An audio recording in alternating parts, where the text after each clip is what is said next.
السلام علیکم قدرمن کتونکو د یو مهم خبر نه تاسو خبرو چې منګوره کې د کم ناروا لوډ شیډینګ روان دی نو نن د هغې خلاف په سوات منګوره کې یو ډیر لوی احتجاج وشو.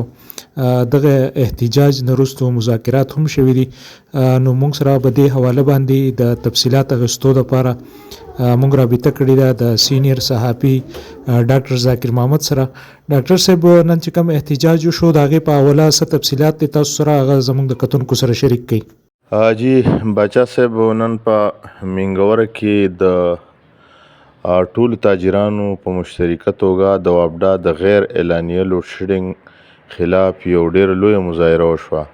په دې مظاهره کې د منګورې د ټولو بازارونو د مختلف یونین صدرانو، سیکټرانو، د عهدهدارانو او دغه شان د هغوی ورکرانو، دوکاندارانو او ټولو په مشترکه توګه د ملاکنډ ډیویژن د ټریډ یونین صدر عبدالرحیم په مشرۍ کې دغه احتجاج د ټي ایم ای منګورې نه شروع شو او د وابډا د دفتر پورې چې په ټوله لاره باندې خلکو وابډا مرداباد او د وابډا اهلکار مرداباد، د وابډا افسران مرداباد نارې وهلې. په دې موقع د اسمبلی ممبرانو باندې هم ټکونه وشول چې یاره هغوی په دې حواله د دې هیڅ قسمه غم نه کوي او دا ناروا لوډ شیډینګ دی.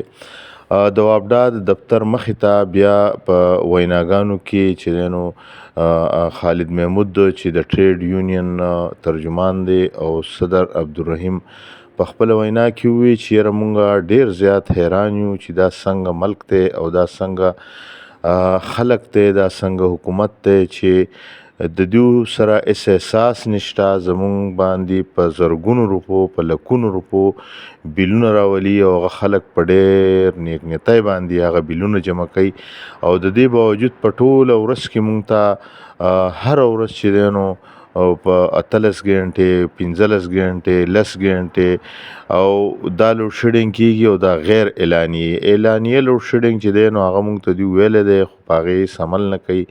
کله وایي چې دا پرمټ دی، کله وایي چې بجلي ورانه ده. په دې موقع اکسین او ای سی چې وو نو هغوی هم د هغوی سره بیا مذاکرات وشول. د مذاکراتو په نتیجه کې دغه چې دی احتجاج بیا ختم کړی شو. هغوی یقین دهاني ورکړه چې یاره آینده به په مونږ احتیاط کوو. خو اکسین او ای سی ووایي چې یاره ځینې ټایم کې داسې چې زمونږ مجبوریانې او بجلي د ښکتې نه بندېږي، په هغې کې زمونږ څه اختیار نه وي، یا بعضې ټایم کې داسې چې یاره دلته کې داسې فالټ راشي چې د هغې په وجه مونږ بجلي بندوو نو زمونږ د خلکو سره هېڅ دښمني نشته. خو په دغه موقع باندې د صدر عبدالرحیم او ټولو خلکو دا وویل چې که چیرې د لوډ شیډینګ دا لوډ شیډینګ ختم نه کړی شو ولې چې د دې لوډ شیډینګ په وجه باندې زمونږ ټول کاروبارونه تباه شو. دلته ویلډران، دلته درزیان، دلته ترکاڼان، دلته چې څومره د بجلۍ سره ریلیټډ کارونه دي هغه ټول په ټپه ولاړ دي. لهذا که دا لوډ شیډینګ ختم نه شو نو دېرې مونږ پر امن راوتي یو او د هغې نه بعد چې دی نو مونږ به راوځو او هغې د پر امن احتجاج مونږ هیڅ ضمانت نشو ورکولی. بیا چې څومره څه کېدل، څه نقصانات وشو، څه وشو، د هغې ذموار به د وابډا اهلکار وي.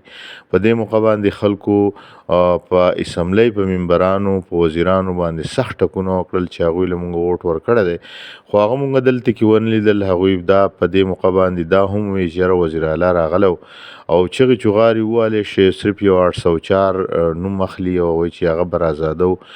نور چې دی نو د سوات د ترقۍ او خوشحالۍ دپاره هغوی هېڅ ونه کړل. لهذا نن که دا څومره لوډ شیډینګ دی دا غریبانان خلک راوځي خو دلته کې زمونږ یو کس نشته، نه زمونږ میر شته، نه زمونږ د اسمبلی ممبران شته، هېڅ څوک نشته چې زمونږ سره زمونږ د دې حق تپوس وکړي. جی باچا صاحب.